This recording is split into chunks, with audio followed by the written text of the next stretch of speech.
Andi Soraya melahirkan anak ketiga di usia 40 tahun, kehamilannya diakui berisiko.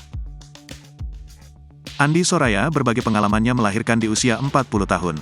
Andi Soraya pun mengakui jika itu menjadi kehamilan yang cukup berisiko untuknya. Itu adalah kehamilan yang berisiko, ujar Andi Soraya ditemui di kawasan Mampang, Jakarta Selatan, baru-baru ini dikutip dari Grid.id.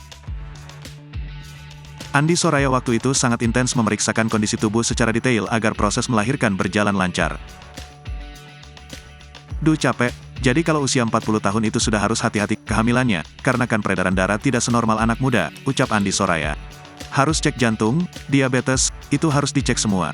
Dan setiap bulan kontrol itu dokter nanganin kita lebih teliti, khusus 40 tahun ke atas, tambah Andi Soraya.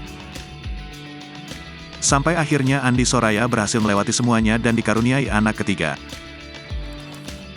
Untuk diketahui, anak ketiga Andi Soraya bernama Andi Kylie Zivana Ali yang lahir pada 2018.